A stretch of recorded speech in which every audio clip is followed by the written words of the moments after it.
ನಮಸ್ಕಾರ ಸ್ನೇಹಿತರೆ, ನಾನು ನಿಮ್ಮ English trainer Anil Kumar. English adventures ಚಾನಲ್ಗೆ ಎಲ್ಲರಿಗೂ ಸ್ವಾಗತ ಸುಸ್ವಾಗತ. ಸ್ನೇಹಿತರೆ, ನಿಮಗೆ ಇಂಗ್ಲಿಷನ್ನು ಓದಲಿಕ್ಕೆ ಬರೋದಿಲ್ವಾ? ಇಂಗ್ಲಿಷ್ ABCD ಇಂದ ನಿಮಗೆ ಓದಲಿಕ್ಕೆ ಕಷ್ಟ ಆಗುತ್ತೆ. ABCDನೂ ಬರೋದಿಲ್ವಾ? ನಿಮಗೆ ಇಂಗ್ಲಿಷನ್ನು ಓದಬೇಕು ಅಂತ ಹೇಳಿದ್ರೆ ಅದಕ್ಕೊಂದು ವಿಧಾನನ ಅಳವಡಿಸ್ಕೋಬೇಕು. ಹೇಗೆ, ಯಾರು ಹೇಳ್ಕೊಡ್ತಾರೆ ಅದನ್ನು ಅಂತ ನೀವು ಇಷ್ಟು ದಿನ ತುಂಬ ಓದಾಡ್ತಿದ್ರಿ ಅನ್ಸುತ್ತೆ. ಸೊ ಅದಕ್ಕೋಸ್ಕರನೇ ನಾನು ಬಂದಿದ್ದೀನಿ. ಸೊ ಪ್ರತಿಯೊಂದು ವಿಡಿಯೋದಲ್ಲೂ ನಿಮಗೆ ಡೀಟೇಲ್ ಆಗಿ ಎಕ್ಸ್ಪ್ಲನೇಷನ್ ಇರುತ್ತೆ. ABCDನ ಹೇಗೆ ಓದಬೇಕು ಮತ್ತು ಹೇಗೆ ಬರೀಬೇಕು ಅನ್ನೋದು ನಿಮಗೆ ಎಕ್ಸ್ಪ್ಲನೇಷನ್ ಇರುತ್ತೆ. ಓಕೆ, ಸೊ ಈ ವಿಡಿಯೋವನ್ನು ದಯವಿಟ್ಟು ಲೈಕ್ ಮಾಡಿ, ಹಾಗೆ ಈ ವಿಡಿಯೋವನ್ನು ಎಲ್ಲರಿಗೂ ಶೇರ್ ಮಾಡಿ. ಈ ವಿಡಿಯೋ ಸೀರೀಸ್ ಬಂದು ನನ್ನ ಚಾನಲ್ನಲ್ಲಿ ನಿಮಗೆ ಎಲ್ಲೂ ಗೊಂದಲ ಇರೋದಿಲ್ಲ. ಒಂದು ಆ ವಿಡಿಯೋ ಆದ ನಂತರ ಅದು ಇನ್ನೊಂದು ವಿಡಿಯೋ ಬರ್ತಾ ಇರುತ್ತೆ. ಸೊ ನೀವು ಕಂಟಿನ್ಯೂಸ್ ಆಗಿ ಎಲ್ಲ ವಿಡಿಯೋಸ್ನ್ನು ನೋಡಿದ್ರೆ ಪ್ರತಿದಿನ ಒಂದು ವಿಡಿಯೋ ಬರುತ್ತೆ. ಕಂಟಿನ್ಯೂಸ್ ಆಗಿ ಡೈಲಿ ನೀವು ವಿಡಿಯೋನ ನೋಡಿದ್ರೆ ಸಾಕು, ನೀವು ಇಂಗ್ಲಿಷ್ನ ಸಿಂಪಲ್ ಆಗಿ ಕಲಿಬಹುದು. ಓಕೆ, ಸೊ ಹಾಗಾದರೆ ಸ್ನೇಹಿತರೆ, ವಿಡಿಯೋನ ಲೈಕ್ ಮಾಡಿ ಆ್ಯಂಡ್ ಶೇರ್ ಮಾಡಿ. ನಿಮಗೆ ಏನಾದರೂ ಸಂದೇಹ ಇದ್ದರೆ ಕಮೆಂಟ್ ಸೆಕ್ಷನಲ್ಲಿ ಕಮೆಂಟ್ ಮಾಡಿ. ಓಕೆ, ಸೊ ಹಾಗಾದರೆ ವಿಡಿಯೋ ಹೋಗೋಣ. ಹಾಯ್ ಫ್ರೆಂಡ್ಸ್, ಇದೊಂದು ವಿಶೇಷ ಸೂಚನೆ. ನಮ್ಮಲ್ಲಿ ಇದೀಗ ಆನ್ಲೈನ್ ಸ್ಪೋಕನ್ ಇಂಗ್ಲಿಷ್ ಕೋರ್ಸ್ನ ಹೊಸ ಬ್ಯಾಚ್ ಶುರುವಾಗಿದೆ. ನೀವು ಇನ್ಮೇಲೆ ಎಲ್ಲೂ ಹೊರಗಡೆ ಹೋಗಿ ಇಂಗ್ಲಿಷ್ ಕಲಿಯುವ ಅವಶ್ಯಕತೆ ಇಲ್ಲ. ಮನೆಯಲ್ಲೇ ಕೂತ್ಕೊಂಡು ಯಾವುದೇ ಟೆನ್ಷನ್ ಇಲ್ಲದೆ, ಏನು ಮುಗಿದಿರವಿಲ್ಲದೆ ಇಂಗ್ಲಿಷ್ ಮಾತಾಡೋದನ್ನು ಕಲಿಯಬಹುದು. ಸ್ನೇಹಿತರೆ, ಸ್ಪೋಕನ್ ಇಂಗ್ಲಿಷ್ ಮಾತ್ರ ಅಲ್ಲ, ನಿಮಗೆ ಇಂಗ್ಲಿಷ್ನ ಓದಲಿಕ್ಕೆ ಬರಲಿಕ್ಕೆ ಬರಲ್ಲ ಅಂತ ಇಟ್ಕೊಳ್ಳಿ. ಈಗ ಇಂಗ್ಲಿಷಲ್ಲಿ ನಿಮಗೆ ಓದಲಿಕ್ಕೆ ಬರಲಿಕ್ಕೆ ಬರಲ್ಲ, ಬರೀ ನಿಮಗೆ ABCD ಮಾತ್ರ ಗೊತ್ತು, ಅಥವಾ ABCD ಗೊತ್ತಿಲ್ಲ ಅಂತ ಇಟ್ಕೊಳ್ಳಿ. ಸೊ ABCD ಗೊತ್ತಿಲ್ಲ ಅಂತ ಪರವಾಗಿಲ್ಲ, ನಾವು ನಿಮಗೆ ಇಂಗ್ಲಿಷ್ನ ಬೇಸಿಕ್ಕಿಂದನೇ ಓದಲಿಕ್ಕೆ ಮತ್ತು ಬರಲಿಕ್ಕೆ ಸಹ ಹೇಳ್ಕೊಡ್ತೀವಿ. ಅದು ಅಲ್ಲದೆ ನೀವು ಒಂದು ವೇಳೆ ಕನ್ನಡ ಬರಲ್ಲ ಅಂತ ಇಟ್ಕೊಳ್ಳಿ, ಕನ್ನಡನೂ ಹೇಳ್ಕೊಟ್ಟು ಕನ್ನಡದಿಂದ ಇಂಗ್ಲಿಷ್ನ ಹೇಗೆ ಓದೋದು, ಕನ್ನಡನೂ ನಾವು ಹೇಳ್ಕೊಟ್ಟು ಅದರ ಮೂಲಕ ಇಂಗ್ಲಿಷ್ನ ಹೇಗೆ ಕಲಿಯೋದು ಅನ್ನೋದನ್ನು ನಾವು ಈ ಕೋರ್ಸಲ್ಲಿ ಇನ್ಕ್ಲೂಡ್ ಮಾಡಿದ್ದೀವಿ. ಸ್ನೇಹಿತರೆ, ಈ ಕೋರ್ಸನ್ನು ಚಿಕ್ಕ ಮಕ್ಕಳನ್ನು ಹೊರತುಪಡಿಸಿ ಬೇರೆ ಯಾರು ಬೇಕಾದ್ರೆ ಈ ಕೋರ್ಸ್ಗೆ ಜಾಯ್ನ್ ಆಗ್ಬೋದು. ನೀವು ಕೆಲಸಕ್ಕೆ ಹೋಗಿರ್ಬೋದು, ಮನೆಯಲ್ಲಿ ಇರ್ಬೋದು, ಅಥವಾ ನೀವು ಯಾವುದೋ ಒಂದು ಬಿಸ್ನೆಸ್ ಮಾಡ್ತಾ ಇರ್ಬೋದು. ಓಕೆ, ಸೊ ಯಾರು ಬೇಕಾದರೂ ಈ ಕೋರ್ಸ್ನ ಜಾಯ್ನ್ ಆಗ್ಬೋದು. ಹಾಗಾದರೆ ಸ್ನೇಹಿತರೆ, ತಡ ಯಾಕೆ? ಈ ಸ್ಪೋಕನ್ ಇಂಗ್ಲಿಷ್ ಕೋರ್ಸ್ ಮತ್ತು English basic reading and writing ಕೋರ್ಸ್ನ ಜಾಯ್ನ್ ಆಗಬೇಕು ಅಂತ ಆಸಕ್ತಿ ಇರೋರು ಈ ಕೂಡಲೇ ನಿಮ್ಮ ಫೋನ್ ತೆಗೆದುಕೊಳ್ಳಿ, ಹಾಗೂ ಇಲ್ಲಿ ಬರ್ತಿರುವಂತಹ ನಂಬರ್ಗೆ ಅಥವಾ ಕೆಳಗಡೆ ಬರ್ತಾ ಇರುವಂತಹ ನಂಬರ್ಗೆ ನೀವು ಕರೆ ಮಾಡತಕ್ಕದ್ದು. ನಾದೋದು ಆ ಪದ ನನಗೆ ಮರ್ತೇ ಹೋಗುತ್ತೆ. ನಾವು ಎಷ್ಟೋ ಕ್ಲಾಸಲ್ಲಿ ನಾನೇ ಕೇಳಿದ್ದೀನಿ ಸ್ಟೂಡೆಂಟ್ಸನ್ನು, ಮತ್ತೆ ನಾನು ಮರ್ತೀನಿ. ನಾದುವುದು. ನೀಡ್ ಅಂದರೆ ನಾದು. ಓಕೆ, ನೀ ಅಂದರೆ ಮಂಡಿಗೆ ನೀ ಅಂತ ಹೇಳ್ತೀವಿ. ನೀಲ್ ಅಂದರೆ ಮಂಡಿ ಊರುವುದು. ನ್ಯೂ ಅಂದರೆ ನನಗೆ ಗೊತ್ತಿತ್ತು. ನಿಕರ್ಸ್ ಅಂದರೆ ಚಡ್ಡಿಗಳಿಗೆ ನಿಕರ್ಸ್ ಅಂತ ಹೇಳ್ತಾರೆ, shorts. Okay, so meaning change ಆಗುತ್ತೆ. ನಾವು ಅಕ್ಷರ ತೆಗೆದ್ರೆ ಮೀನಿಂಗ್ ಚೇಂಜ್ ಆಗುತ್ತೆ. ಈಗ ಬರೀ ನಾವು ಇದು ನಾಬ್ ಅಂತ ಹೇಳಿದ್ರೆ, ನಾನು ಹೇಳಿದ್ನಲ್ಲ, ಕೆ ತೆಗೆದ್ರೆ ಇಲ್ಲಿ ಬರೀ ನಾವು NACK ಹಾಕಿದ್ರೆ ಅದು ಬೇರೆ ಮೀನಿಂಗ್ ಆಗುತ್ತೆ. ಓಕೆ, ಹಾಗಾಗಿ ಸೈಲೆಂಟ್ ವರ್ಡ್ಸ್ನ ಅವಶ್ಯಕತೆ ಇದ್ದೇ ಇರುತ್ತೆ. All right, let's see. So KL ಆಯ್ತಲ್ವಾ? ಇದ್ರದ್ದು ಒಂದು ಫೋಟೋ ಹಾಕ್ಬಿಡ್ತೀನಿ. KL.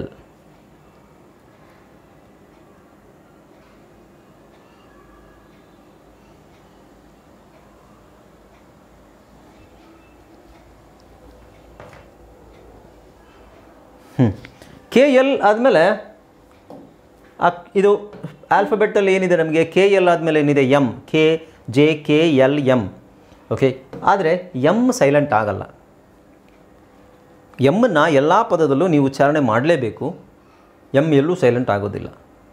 ಓಕೆ, ಹಾಗಾಗಿ ನಾವು ನೆಕ್ಸ್ಟ್ ಸೈಲೆಂಟ್ ಎನ್ನಿಗೆ ನೋಡೋಣ. Silent N.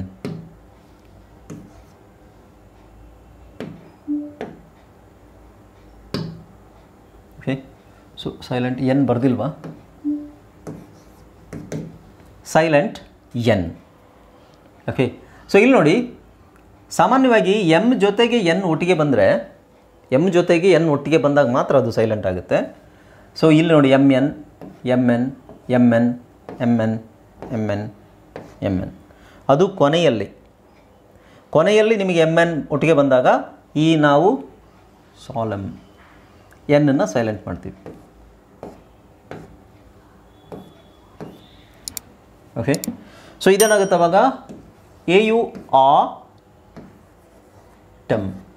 ಆಟಮ್.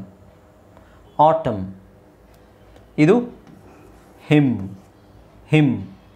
ಇದು ಕಾಲಮ್. ಇದು ಸೋಲೆಮ್.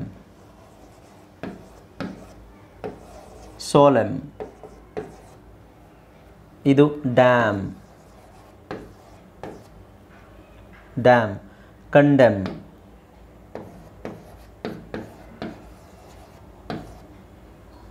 ಕಂಡೆಮ್.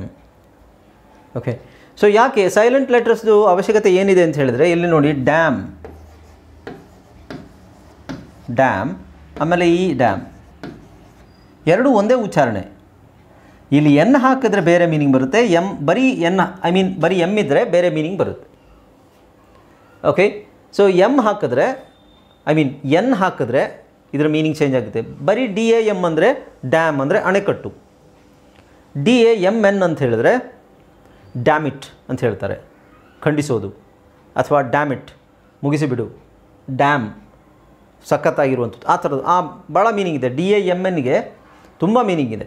ನೀವು ಫಿಲ್ಮ್ಸಲ್ಲೆಲ್ಲ ಕೇಳಿರ್ಬೋದು, ಕನ್ನಡ ಫಿಲ್ಮ್ಸಲ್ಲೆಲ್ಲ ಕೇಳಿ ಡ್ಯಾಮಿಟ್ ಅಂತ ಹೇಳ್ತಾರೆ. ಡ್ಯಾಮಿಟ್ ಅಂದರೆ ಅದನ್ನು ಮುಗಿಸಿಬಿಡೋದು ಅಥವಾ ತುಂಬ ಕೆಟ್ಟದು. ನಾವು ಕನ್ನಡದಲ್ಲಿ ಬೇರೆ ಪದಗಳನ್ನು ಬಳಸ್ತೀವಿ ಅದಕ್ಕೆ. ಓಕೆ, ಸೊ ಆ ಮೀನಿಂಗ್ ಬರುತ್ತೆ.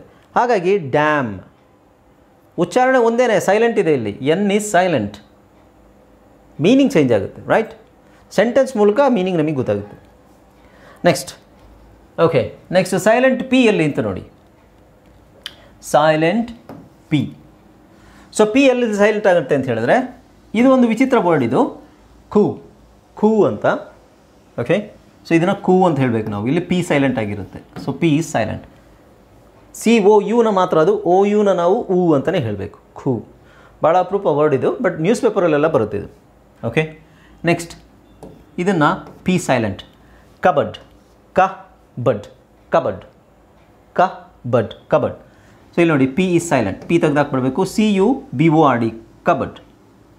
ಕಬೋರ್ಡ್ ಅಲ್ಲ, ಕಬಡ್. ಹಾಗೆ ಇಲ್ಲಿ ಪಿ ಸೈಲೆಂಟ್. ನ್ಯೂಮೋನಿಯಾ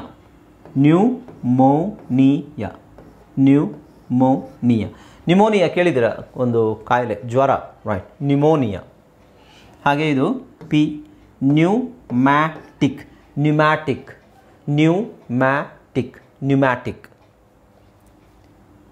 ಇಲ್ಲಿ ಸ್ವಲ್ಪ ನೀವು ಉಚ್ಚಾರಣೆ ನೋಡಬೇಕು. ಪಿ ಇದೆ, ಪಿ ಸೈಲೆಂಟ್ ಮಾಡಬೇಕು. ಇದು ಇಲ್ಲಿ ಒಂದು ಲೆಕ್ಕದಲ್ಲಿ ಈನು ಸೈಲೆಂಟ್ ಆಗಿರುತ್ತೆ. ಸೂಡೋ. ಪಿ ಸೈಲೆಂಟ್ ಮಾಡಬೇಕು, ಇ ಸೈಲೆಂಟ್ ಮಾಡಬೇಕು. ಸೂಡೋ. ನಿಮಗೆ ಈ ಥರ ಬರೋದು ಪದ ಇದು ಒಂದೇ. I mean pseudo science, pseudo theory ಅಂತೆಲ್ಲ ಬರುತ್ತೆ. ಬಟ್ ಸೂಡೋ ಅಂತ ಹೇಳಿದ್ರೆ ನಾವೇ ಮಾಡ್ಕೊಳ್ಳೋವಂಥದ್ದು. ಈಗ ನಾನೇ ಏನಾದರೂ ಸುಮ್ಮನೆ ಏನಾದರೂ ನಾನು ಹೇಳಿದ್ರೆ, ಅದು ಹಾಗಲ್ಲ ಹಿಂಗಲ್ಲ, ಅಂದರೆ ವಿಜ್ಞಾನಕ್ಕೆ ವಿರುದ್ಧವಾಗಿ ನಾನು ಏನಾದರೂ ಹೇಳಿದ್ರೆ, ಭೂಮಿ ಗೋಳಾಕಾರದಲ್ಲಿಲ್ಲ, ಭೂಮಿ ಚಪ್ಪಟೆ ಆಗಿದೆ ಅಂತ ನಾನು ಹೇಳಿದ್ರೆ, ಅದು ಸೂಡೋ ಸೈನ್ಸ್ ಅಂತ ಹೇಳ್ತೀವಿ. ಅಂದರೆ ನಾನೇ ಮಾಡ್ಕೊಂಡಿರುವಂತಹ ವಿಜ್ಞಾನ, ನನಗೆ ನಾನೇ ಕನ್ಫ್ಯೂಸ್ ಮಾಡೋಕ್ಕೆ. ದಟ್ ಈಸ್ ಕಾಲ್ಡ್ ಸೂಡೋ ಅಂದರೆ ಸ್ವತಃ ನಾವೇ ಮಾಡುವಂಥದ್ದು. ಓಕೆ, ಸೊ ನಿಮಗೆ ಅಂದರೆ ಸೂಡೋ ಅಥವಾ ಸ್ಯೂಡೋ, ಕೆಳಗಡೆ ಒತ್ತು ಯಾವತ್ತು ಕೂಡ ಸ್ಯೂಡೋ ಅಂತಲೂ ಹೇಳ್ಬೋದು, ಸೂಡೋ ಅಂತಲೂ ಹೇಳ್ಬೋದು. ಓಕೆ, ಸೊ ಈ ಪದನ ಸ್ವಲ್ಪ ನೀವು ಗಮನಿಸಿ. ಜಾಸ್ತಿ ಬರೋದಿಲ್ಲ ಇದರಲ್ಲಿ, ಸೈನ್ಸಲ್ಲಿ ಬರುತ್ತೆ ಅಥವಾ ಎಲ್ಲಾದರೂ ಅಲ್ಲಿ ಇಲ್ಲಿ ಬರುತ್ತೆ, ನ್ಯೂಸ್ ಪೇಪರ್ಸೆಲ್ಲ ಬರುತ್ತೆ. Okay, pseudo. ಸೊ ಇಲ್ಲೆಲ್ಲಿ ಪಿ ಸೈಲೆಂಟ್ ಆಗಿದೆ, ಇ ಸೈಲೆಂಟ್ ಆಗಿದೆ. ಬರೀ ಯುನ ಪ್ರೊನೌನ್ಸ್ ಮಾಡಬೇಕು ನೀವು. SU, which means SUDO. ಇದನ್ನು ಮಾತ್ರ ಪ್ರೊನೌನ್ಸ್ ಮಾಡಬೇಕು. ಬರಿಬೇಕಾದ್ರೆ ನೀವು PSEU ಅಂತಲೇ ಬರಿಬೇಕು. ಓಕೆ, ನಾವಿಲ್ಲಿ ನೋಡಿ, ಇಲ್ಲಿ ಪಿ ಸೈಲೆಂಟ್ ಆಗಿರುತ್ತೆ. ಸೈಕ್ಯಾಟ್ರಿಸ್ಟ್. ಸೈಕ್ ಅಂದಿದ ತಕ್ಷಣ ಮನಸ್ಸಿಗೆ ಸಂಬಂಧಪಟ್ಟಿದ್ದು. ಸೈಕ್ಯಾಟ್ರಿಸ್ಟ್ ಅಂದರೆ ಮನಃಶಾಸ್ತ್ರಜ್ಞ. ಸೈಕಾಲಜಿ ಮನಃಶಾಸ್ತ್ರ. ಸೈಕೋ ಮಾನಸಿಕ ಸಂತುಲನ ಕಳ್ಕೊಂಡಿರೋರು. Okay, so psychic. ಹಾಗೆ ಇಲ್ಲಿ ಸೈಕಿಕ್. PSY ಬಂದರೆ ನೀವು ಸೈ ಅಂತಲೇ ಹೇಳಬೇಕು. PSY ಬಂತ, ಅದನ್ನು ನೀವು ಪಿ ತೆಗೆದುಬಿಟ್ಟು SYನ ಸೈ ಅಂತಲೇ ಹೇಳಬೇಕು. PSY ಇಸ್ ಆಲ್ವೇಸ್ ಸೈ.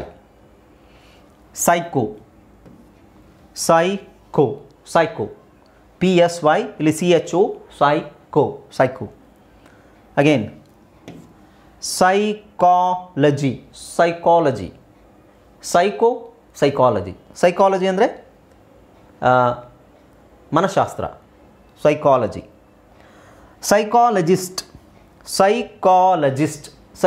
ಅಂದರೆ ಮನಃಶಾಸ್ತ್ರಜ್ಞ. ಸೈಕಾಲಜಿಸ್ಟ್ ಮನಃಶಾಸ್ತ್ರಜ್ಞ. ಸೈಕೋಥೆರಪಿ.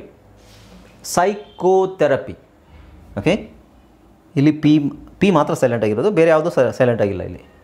ಸೈಕೋಥೆರಪಿ ಅಂದರೆ ಮನಃಶಾಸ್ತ್ರಜ್ಞರು ಮಾಡುವಂತಹ ಥೆರಪಿ ಅಂದರೆ ಟ್ರೀಟ್ಮೆಂಟ್. ಓಕೆ, ಸೊ ಎಲ್ಲ ಇದಕ್ಕೆ ಸಂಬಂಧಪಟ್ಟಿರುತ್ತೆ, ಸೈಕಾಲಜಿಗೆ ಜಾಸ್ತಿ ಸಂಬಂಧಪಟ್ಟಿರೋದು ಪಿ. Okay, psychotic. ಹೀಗೆ ಇಲ್ಲಿ ನೋಡಿ, ರಾಸ್ಬೆರಿ, ಇಲ್ಲಿ ಮಾತ್ರ ಪಿ ಸೈಲೆಂಟ್ ಆಗುತ್ತೆ. ರಾಸ್ಬೆರಿ, ರಾಸ್ಪ್ಬೆರಿ ಅಂತ ಹೇಳಲ್ಲ, ರಾಸ್ಬೆರಿ, ರಾಸ್ಬೆರಿ. ರಾಸ್ಬೆರಿ ಅಂದರೆ ಒಂದು ಹಣ್ಣದು, ರಾಸ್ಬೆರಿ, ರಾಸ್ಬೆರಿ. ಓಕೆ, ನೆಕ್ಸ್ಟ್ ಇಲ್ಲಿ ಪಿ ಸೈಲೆಂಟ್ ಆಗಿರುತ್ತದೆ. ರಿಸೀಟ್, ರಿಸೀಟ್, ರೆಸಿಪ್ಟ್ ಅಲ್ಲ. ತುಂಬ ಜನ ನೀವು ರಿಸೀಪ್ಟ್ ಅಂತ ಹೇಳ್ತೀರಿ.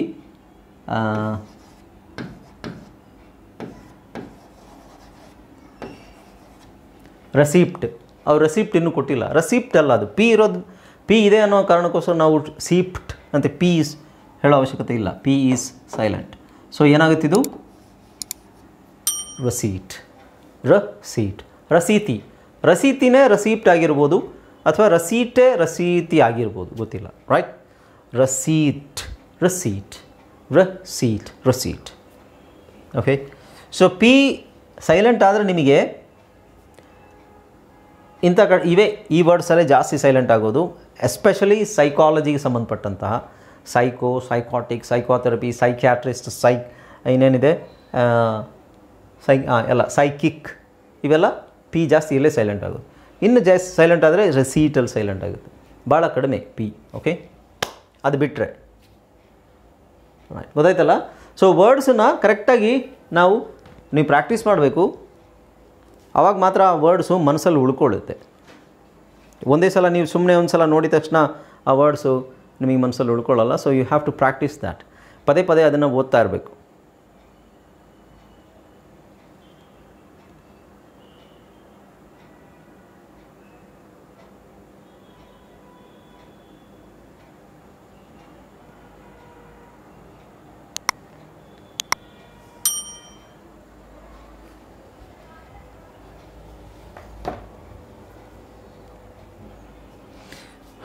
ಓಕೆ, ಆಮೇಲೆ ಆರ್ ಮತ್ತು ಕ್ಯೂ, ಆರ್ ಮತ್ತು ಕ್ಯೂ ಅಲ್ಲಿ ಸೈಲೆಂಟ್ ಇಲ್ಲ.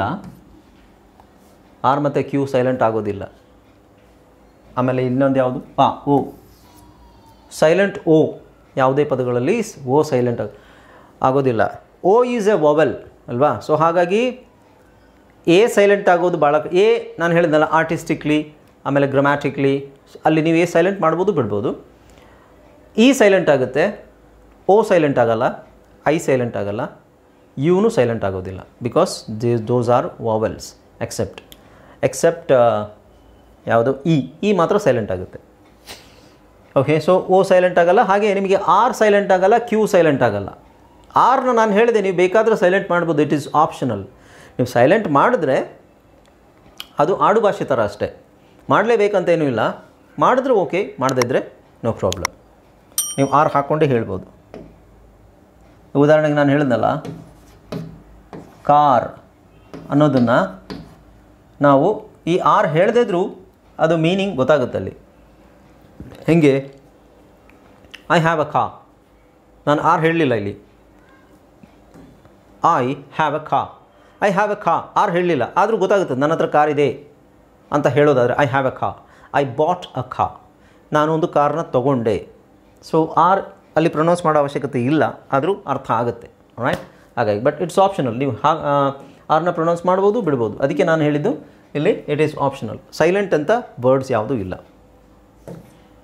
ಓಕೆ, ನಾವು ಟಿ, ಆರ್ ಆದಮೇಲೆ ಲೆಟ್ಸ್ ಸಿ ಟಿ. ಓಕೆ, ಟೀಯಲ್ಲಿ ಕೆಲವುದು ಸೈಲೆಂಟ್ ಆಗುತ್ತೆ ವರ್ಡ್ಸ್ ನಿಮಗೆ.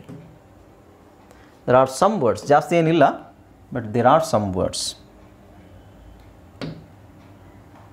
Okay, now let's see. Ballet. ಇಲ್ಲಿ ಟಿ ಈಸ್ ಸೈಲೆಂಟ್. ಟೀನ ಸೈಲೆಂಟ್ ಮಾಡಬೇಕು. ಬ್ಯಾಲೆ, ಬಾಲೆ ಅಲ್ಲ, ಬ್ಯಾಲೆ, ಬ್ಯಾಲೆ, ಬ್ಯಾಲೆ. ಹಾಗೆ ರ್ಯಾಪೋ, ರ್ಯಾಪೋ, ಇಲ್ಲಿ ಟಿ ಸೈಲೆಂಟ್ ಆಗಿರುತ್ತೆ. ರ್ಯಾಪೋ. ಬಫೆ, ಬಫೆಟ್ ಅಲ್ಲ, ಬಫೆ, ಬಫೆ. ಇದು ಡಬ್ಯೂ. ಇಲ್ಲಿ ಮಾತ್ರ ಬಾನ ಬ್ಯೂ ಅಂತ ಹೇಳಬೇಕು ನಾವು. ಬಿ ಯುನ ಬ್ಯೂ ಅಂತ ಹೇಳಬೇಕು. ಡಬ್ಯೂ, ಡಬ್ಯೂ, ಡಬ್ಯೂ. ವ್ಯಾಲೆ, ವ್ಯಾಲೆ, ವ್ಯಾಲೆಟ್ ಅಲ್ಲ, ವ್ಯಾಲೆ. ಹಾಂ, ಇದನ್ನು ತುಂಬ ಜನ, ಕೆಲವರಿಗೆ ಉಬ್ಸದ ಕಾಯಿಲೆ ಇರುತ್ತೆ ಅಲ್ವಾ. ಸೊ ಉಬ್ಸದ ಕಾಯಿಲೆಗೆ ಏನಂತ ಹೇಳ್ತೀರಾ? ಅಸ್ತಮಾ ಅಂತ ಹೇಳಿ ಕೇಳಿರ್ತೀರ, ರೈಟ್? ಅಸ್ತಮಾ. ಆ್ಯಕ್ಚುಲಿ ಅದು ಅಸ್ತಮಾ ಅಲ್ಲ, ಆಸ್ಮಾ. ಆಸ್ಮಾ ಅಲ್ಲಿ ಟಿ ಎಚ್ ಸೈಲೆಂಟ್ ಆಗುತ್ತೆ, ಟಿ ಸೈಲೆಂಟ್ ಆಗುತ್ತೆ, ಅದ್ರ ಜೊತೆಗೆ ಎಚ್ ಸೈಲೆಂಟ್ ಆಗುತ್ತೆ. ಸೊ ಆ್ಯಸ್ ಅದನ್ನು ನಾವು ಝೆಡ್ ಮಾಡಬೇಕು. So this is the correct pronunciation of this word. Asthma, asthma ನಾವು ಮಾಡ್ಕೊಂಡಿರೋದು. Asthma, asthmatic, asthma. ಲಿಸನ್, ಇಲ್ಲಿ ಟಿ ಸೈಲೆಂಟ್ ಆಗುತ್ತೆ. ಲಿಸನ್.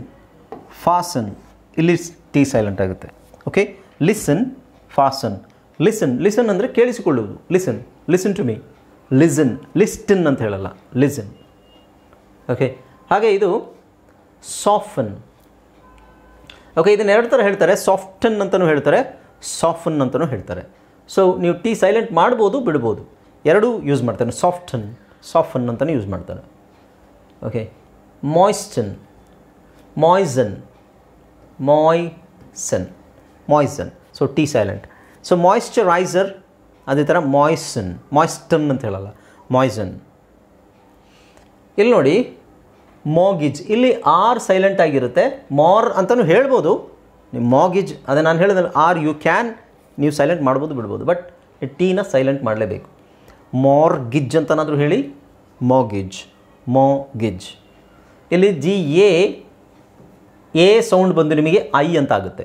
ತುಂಬ ಕಡೆ ಎ ಸೌಂಡು ಐ ಆಗುತ್ತೆ, ಅದು ಮುಂದೆ ಪ್ರೊನೌನ್ಸಿಯೇಷನಲ್ಲಿ ಗೊತ್ತಾಗುತ್ತೆ ನಿಮಗೆ. ವಿಲೇಜ್, ಮಾಗಿಜ್, ಮೆಸೇಜ್, ಇಮೇಜ್, ಇದರಲ್ಲೆಲ್ಲ ಎ ಸೌಂಡು ಐ ಅಂತ ಆಗುತ್ತೆ. Okay, so mortgage. ಇದು ನಾನು ಹೇಳಿದ್ನಲ್ಲ, ಆಫ್ಟನ್ ಅಂತನಾದರೂ ಹೇಳ್ಬೋದು, ಆಫನ್ ಅಂತನಾದರೂ ಹೇಳ್ಬೋದು. ನಾನು ಆಫನ್ ಅಂತ ಹೇಳಕ್ಕೆ ಇಷ್ಟಪಡ್ತೀನಿ. ಯಾಕೆಂದರೆ ಎಕ್ಸ್ಟ್ರಾ ಯಾಕೆ ಒಂದು ಅಕ್ಷರ ಅದರಲ್ಲಿ ಹಾಕೋದು. ಆಫ್ಟನ್, ತುಂಬ ಜನ ಆಫ್ಟನ್ ಅಂತ ಯೂಸ್ ಮಾಡ್ತಾರೆ. ಫಾರಿನರ್ಸಲ್ಲೇ ಈ ಎರಡು ಪದನೂ ಇದೆ, ಆಫ್ಟನ್, ಆಫನ್, ಎರಡು ಥರನೂ ಯೂಸ್ ಮಾಡ್ತಾರೆ ಅವರು. So I would say like often is better option.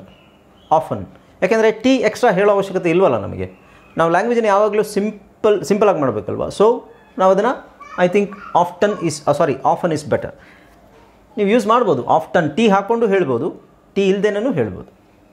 Okay, ಇದು ಸುನಾಮಿ. ಸುನಾಮಿ, ಸುನಾಮಿಯಲ್ಲಿ ಟಿ ಸೈಲೆಂಟ್ ಆಗಿರುತ್ತೆ.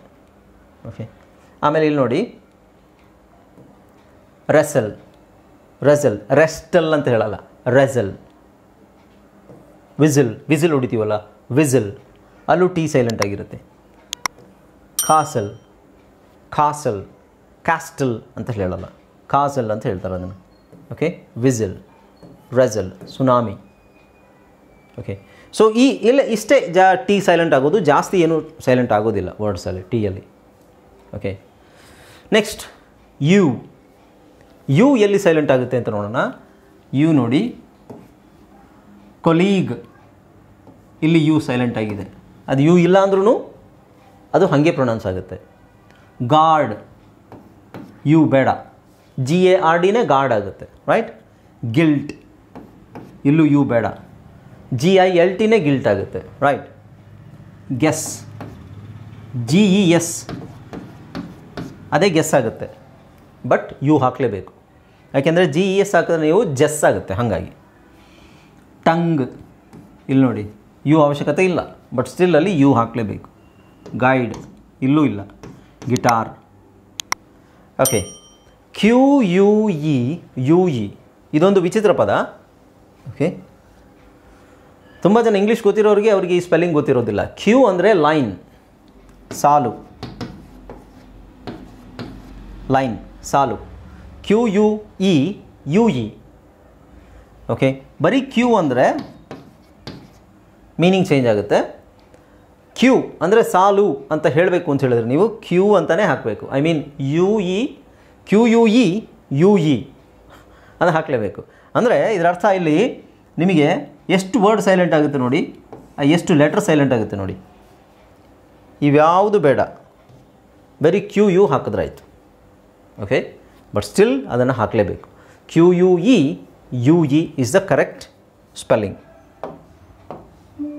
ಇದು ಕ್ವಿಝಲ್ಲೆಲ್ಲ ಕೇಳ್ತಾರೆ, ತುಂಬ ಸಲ ಕ್ವಿಝಲ್ಲಿ ಕೇಳ್ತಾರೆ, ಕ್ವಿಝ್ ಕಾಂಪಿಟೇಷನಲ್ಲಿ ಕೇಳ್ತಾರೆ ಕ್ಯೂ ಸ್ಪೆಲ್ಲಿಂಗ್ ಏನು ಅಂತ. ಓಕೆ, ಗೊತ್ತಾಯ್ತಲ್ಲ? ಸೊ ಇದು ನೋಡಿ, ballet ballet, rapport rapport. So ಇಲ್ಲಿ ಆರ್ ಸೈಲೆಂಟ್ ಆಗಿದೆ, ನೀವು ರ್ಯಾಪೋ ಆರ್ ಮತ್ತು ಇದು ರ್ಯಾಪೋರ್ ಅಂತಲೂ ಹೇಳ್ಬೋದು. ಆ್ಯಕ್ಚುಲಿ ಇದು ಆರ್ ಸೈಲೆಂಟೇ, ಆ್ಯಕ್ಚುಲಿ ಒಂದು ಲೆಕ್ಕದಲ್ಲಿ ಸೈಲೆಂಟೇ, ಬಟ್ ತುಂಬ ಜನ ಅದು ಆರ್ನ ಪ್ರೊನೌನ್ಸ್ ಮಾಡ್ತಾರೆ, ರ್ಯಾಪೋರ್ ಅಂತ ಸೈಲೆಂಟ್ ಮಾಡ್ತಾರೆ, ಅಲ್ಲ ಹೇಳ್ತಾರೆ. ಬಟ್ ಸ್ಟಿಲ್ ಈ ಎರಡನ್ನೂ ಸೈಲೆಂಟ್ ಮಾಡ್ಬೋದು, ಇಲ್ಲಿ ಎರಡನ್ನೂ ಸೈಲೆಂಟ್ ಮಾಡ್ಬೋದು. Just say rapport. Buffet, debut, ವ್ಯಾಲೆ, ಆಸ್ಮಾ, ಲಿಸನ್, ಫಾಸನ್ ಎಲ್ಲ ಕನ್ನಡದಲ್ಲಿ ಸ್ಪಷ್ಟವಾಗಿ ಬರೆದಿದ್ದೀನಿ, ನೀವು ಹಾಗೆ ಉಚ್ಚಾರಣೆ ಮಾಡಬೇಕು. ಸಾಫನ್ ಅಲ್ಲ soften. Moisten, moisten, mortgage, often or often, tsunami, wrestle, whistle, castle. Next U ಎಲ್ಲಿ ಸೈಲೆಂಟ್ ಆಗುತ್ತೆ? ಕಲೀಗ್, ಗಾರ್ಡಲ್ಲಿ ನಾನು ಆರ್ ಸೈಲೆಂಟ್ ಮಾಡಿದ್ದೀನಿ, ಲೈಕ್ ಗಾರ್ಡ್ ಅಂತಲೂ ಹೇಳ್ಬೋದು ನೀವು. Guilt, guess, tongue, guide, guitar, queue. Okay, yeah, ಇದರದ್ದೊಂದು ಫೋಟೋ ಹಾಕ್ಬಿಡ್ತೀನಿ. ಸೈಲೆಂಟ್ ವರ್ಡ್ಸ್ ನಿಮಗಿನ್ನು ನೆಕ್ಸ್ಟ್ ಯಾವುದಾದ್ರೂ ಒಂದು ಸೈಲೆಂಟ್ ವರ್ಡ್ ಇದೆಯಾ ಅಂತ ನೋಡೋಣ. ಇಲ್ಲಿಗೆ ಮುಗೀತು ಅನಿಸುತ್ತೆ.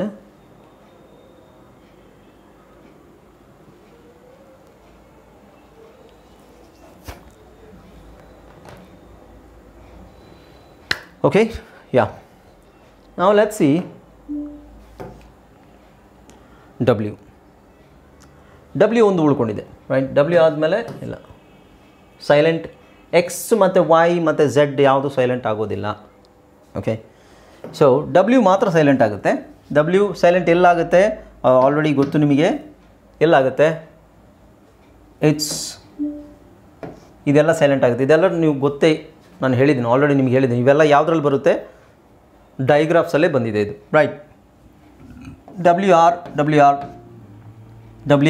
ಎಚ್ ಎಲ್ಲ ಕಡೆ ಅದು ಸೈಲೆಂಟ್ ಆಗುತ್ತೆ. W R, right? ಆಮೇಲೆ ಇದು ರೈಟ್, ಇದು ರಿಸ್ಟ್,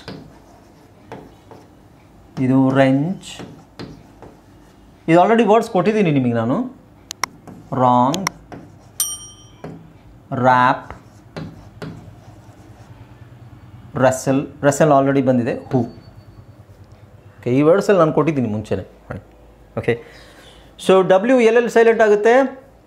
ಡಬ್ಲ್ಯೂ ಡೈಗ್ರಾಫ್ ಆದಾಗ, ಡೈಗ್ರಾಫ್ ಎಲ್ಲಿ ಬರುತ್ತೆ? ಡಬ್ಲ್ಯೂ ಹೆಚ್ ಮತ್ತು ಡಬ್ಲ್ಯೂ ಆರ್ ಬಂದಾಗ ನಿಮಗೆ ಡಬ್ಲ್ಯೂ ಸೈಲೆಂಟ್ ಆಗುತ್ತೆ.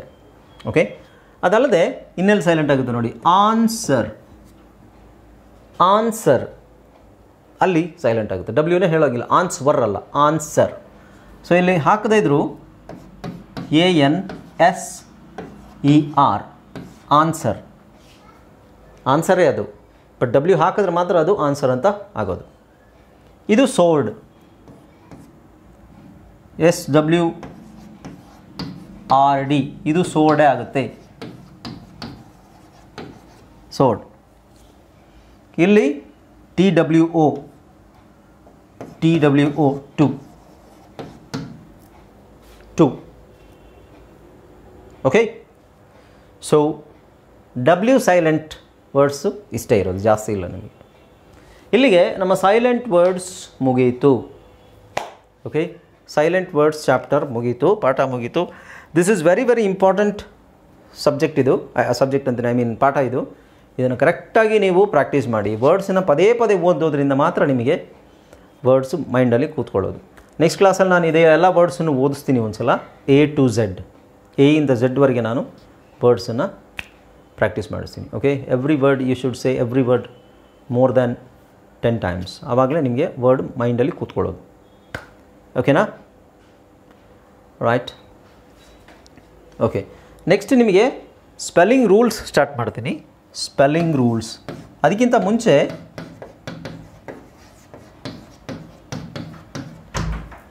ಮುಂಚೆ ನಾವು ಇನ್ನೊಂದು ಚಾಪ್ಟರ್ ತೊಗೊಬೇಕು, ವಿಚ್ ಈಸ್ IPA ಅಂತ ಹೇಳಿದ್ರೆ ಇಂಟರ್ನ್ಯಾಷನಲ್ ಫೊನೆಟಿಕ್ ಆಲ್ಫಾಬೆಟ್ಸ್. ಅಂದರೆ ಅದು ಸಿಂಬಲ್ಸ್. ಇದು ಹೊಸ ಒಂದು ಲಿಪಿ, ಅದನ್ನು ಕಲಿಬೇಕು ನಾವು. ಅದು ಯಾಕೆ ಅಂತ ನಾನು ಹೇಳ್ತೀನಿ. ಲಿಪಿ ಅಂದರೆ ABCD ಕಲ್ತ್ವಲ್ಲ, ABCD 26 ಅಕ್ಷರಗಳನ್ನು ಕಲ್ತ್ವಿ. ಅದೇ ಥರ ಇನ್ನೂ 26 44 ಸಿಂಬಲ್ಸನ್ನು ಕಲಿಬೇಕು. ಆವಾಗ ನಿಮಗೆ ಇಂಗ್ಲೀಷ್ನಲ್ಲಿ 100% ಪ್ರೊನೌನ್ಸಿಯೇಷನ್ ಸಿಗುತ್ತೆ. 100%. ನೀವು ಮತ್ತೆ ಯಾವುದೇ ಒಂದು ಹೊಸ ಪದ ನಿಮಗೆ ಸಿಕ್ಕಿದ್ರೆ ನೀವು ಎಲ್ಲೂ ನೋಡಬೇಕಾಗಿಲ್ಲ, ಅದರದ್ದು ಕರೆಕ್ಟ್ ಪ್ರೊನೌನ್ಸಿಯೇಷನ್ 100% ನಿಮಗೆ ಸಿಗುತ್ತೆ. ಈ 44 ಸಿಂಬಲ್ಸ್ ನಿಮಗೆ ಗೊತ್ತಿದ್ದರೆ.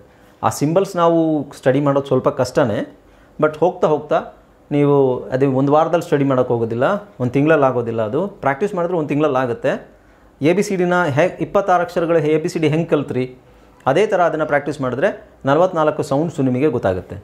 ಓಕೆ, ಸಿಂಬಲ್ಸ್ ವಿತ್ ಸೌಂಡ್ಸ್ ಅದು ಇಟ್ಕೊಂಡ್ರೆ ಅದು ನಿಮಗೆ ಗೊತ್ತಿದ್ದರೆ ಮತ್ತೆ ನಿಮಗೆ 100% ಪ್ರೊನೌನ್ಸಿಯೇಷನ್, ಯಾವುದೇ ಪದ ನಿಮಗೆ ಇಂಗ್ಲೀಷಲ್ಲಿ ಕೊಡಲಿ ಅದರ ಪ್ರೊನೌನ್ಸಿಯೇಷನ್ ಕರೆಕ್ಟಾಗಿ ನೀವು ಹೇಳ್ಬೋದು ವಿತ್ ಹೆಲ್ಪ್ ಆಫ್ ಡಿಕ್ಷನರಿ ಹೆಲ್ಪಿಂದ ಅದನ್ನು ನಾವು ಕಂಪ್ಲೀಟಾಗಿ 100% ಹೇಳ್ಬೋದು. ಓಕೆ, ಸೊ ಅದನ್ನು ನಾನು ನೆಕ್ಸ್ಟ್ ಕ್ಲಾಸಲ್ಲಿ ಅದನ್ನು ತೊಗೊಳ್ತೀನಿ. ಸ್ಪೆಲ್ಲಿಂಗ್ ರೂಲ್ಸ್ ಆಮೇಲೆ ತೊಗೊಳ್ತೀನಿ, ಯಾಕೆಂದರೆ ಇದು ಫಸ್ಟು ರೆಡಿ ಆಗಬೇಕು, ನಿಮಗೆ ಪ್ರಾಕ್ಟೀಸು ಬೇಕು ಅದಕ್ಕೆ. Okay, alright, see you next class. Good night everyone.